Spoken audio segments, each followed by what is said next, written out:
So this week's episode of 86 was depressing, but then again, this show has been pretty depressing for every single episode in some way, right? So to have an episode like this really just continue on the depression path is to be expected, though one of the bigger questions I had was definitely, what is the 86 purpose in fighting for a division that clearly just wants them dead? And this episode confronts that question, and it exposes the truth, and I have to say I'm very satisfied with the answer they went with, where someone like Lena has been doing her damnedest, wanting reinforcements. Hell, she literally spent every dime she had to treat them like human even for a night by delivering quote-unquote special ammunition, when really it's fireworks because they should be able to enjoy the festivities as well as her. So, to have this really throw it in her face that every single one of them understands there's no hope, that they will die eventually, that there is no chance in hell that once this is over, even if they somehow survive, they won't get a chance at being normal. So, for that to be thrown in her face, and to see the reason behind each of them, some have had good experience with select of the Alba, some have had very bad experiences, but for the most part, each one of them have had at least one decent interaction with someone from inside those walls. And even if a majority of them are complete assholes, you know, they have had good experiences with certain ones. And to the same extent, not all 86 are going to be great people. Some of the 86 can be scumbags, the same way as some of the Alba could be good people. Rather than going and just stomping with that, being like, okay, so because they were saved by this person, or they were raised by this person who just so happens to be a scummy white pig, they go a step further, which is what I think kind of seals the deal, puts a bow on this package, and what it does is say, no matter what, everyone's gonna die. So we could easily retaliate. We could easily just stand by and watch the Legion destroy the capital, but we would die too.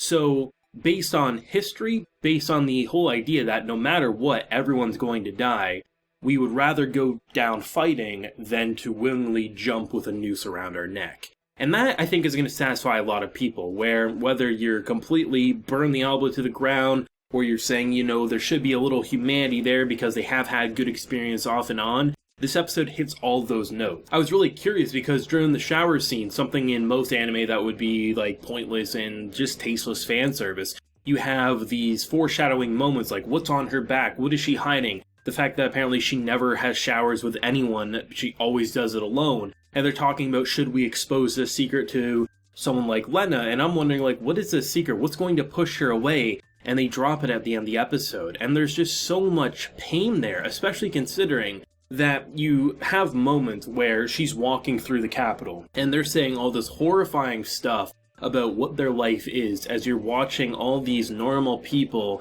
enjoy luxuries that the 86 will never get to enjoy. And at every single moment that you think, okay, here we go, this is going to be it, this will be the changing moment, she's getting approved extra soldiers, everything is working out, no.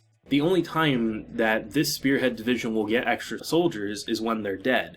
The entire point is that it is a suicide mission. You give them hope. You basically put a carrot on a stick hung by a string in front of the horse so it will pull your carriage. But some people will never give that carrot to the horse. That's what they're doing with the 5-year limit. If you fight for us for 5 years, you'll be free.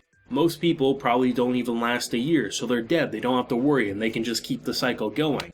And those harder to kill people get thrown in the worst situation where their missions are designed to kill them. And if for whatever reason that doesn't, they'll find new ways, make you have way worse equipment. It totally makes sense why their armor can literally be peeled by a combat knife, given what was just said in this episode. They want them to die. They do not view them as anything other than a temporary solution to push back your enemy. And afterwards, you're worthless to us. You aren't pure like us. It is absolutely horrifyingly disgusting, and really, they are stuck behind a rock in a hard place. Do you sit and die, or do you do what you can and survive as long as possible? Get to have fireworks, get to eat real food, get to be a person before the time is over. And the fact that the most peaceful thing that you could ask for is being blown apart in a matter of seconds, so you don't have your face or limbs ripped apart, it's pretty heartbreaking.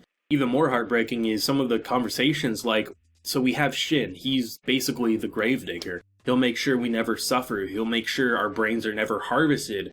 But who will look after him? It's depressing. It's such good writing.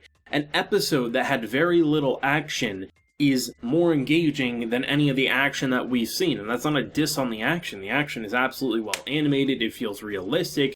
And I've complimented the bots and how they move like spiders so much because it adds to so much originality that you're generally not able to experience in this type of medium anymore. It's usually humanoid-looking robots or just very stiff-looking tanks. But the dialogue and the way the revelations are coming, I said it last week and I've said it over many weeks. It's never a matter of are they going to die, it's a matter of when. And seriously, just, of course it's always going to hurt, but it's to be expected at this point. I've seen a lot of people say, like, eventually maybe Lena will just get fed up and join up on the 86 side because it's better to die alongside your friends than die for a cause you don't believe in. And honestly, after episodes like these, it definitely seems more likely, but still, like, what's the end goal? What is the purpose? I mean, clearly we have Hsieh wanting to take out the brother, and at the end of the episode after the credits, if that's Shin's brother, holy shit, that's looking rather badass and frightening. It's hard to say what is supposed to happen, right? And I have no idea. I don't know what the end goal will be because it doesn't feel like this is one of those stories that's supposed to have a happy ending. It's supposed to just maybe conclude character arcs before the inevitable, which is their death. I truly believe 86 could have an entire episode, 20 minutes, of Lena standing on a roof talking with Hsieh and the others, or on the flip side, them sitting on benches talking to Lena, and it would be an incredible, if not perfect, episode. This show doesn't need action to be engaging. This could have the most basic bitch combat ever. Imagine if they just had, like, bolt-action rifles. And that's what was happening. And you just kind of watch them, they get sniped. There's nothing to the combat. Imagine that scenario. What they're put through and what they are tasked to do is what makes their character arcs and their tragedy all the more engaging. The extra added layer of detail to the technology, what they're fighting and how they're fighting, it does make it better, don't get me wrong. But not many series, but then again, on the flip side, more and more good shows are getting these amazing adaptations because they have great source material that are putting focus on saying, hey, we want to give anime fans and manga fans and light novel fans good action to actually analyze. But we're going to give them good characters first and foremost, because if you're going to continue to kill these people, you got to make it feel like we feel bad, and not that you're just doing it for cheap shock value, but more so, this is war, and unfortunately for them, they're on the side that's destined to fail. This shit is amazing, and I'm glad to see so many people loving this show as much as me, because I can definitely say this is one of the best light novel adaptations I've ever experienced, and if Core 2 can surpass this, which I imagine they will, holy shit, this will be a masterpiece of an anime. I'm not even kidding. 86 is getting better. We have 4 episodes left of Core 1, and then we'll be coming back for Core 2 a season after. And I don't know, it's just, the more it tells me, the more sad I am for its characters, while being all the more fascinated. It's a very rocky relationship. On one hand, it loves to hurt me, but on the other hand, it's so well written, I keep coming back for more. Let me know your thoughts and feelings on this masterpiece of an episode of 86 down below, your favorite moment, and where do you think it's going to go with next week's episode or even the remainder of Core 1. If you enjoyed the video, leave a like, share your support, and hit that subscribe button if you happen to be new around here. So until next time, everyone, please take care and have a good one.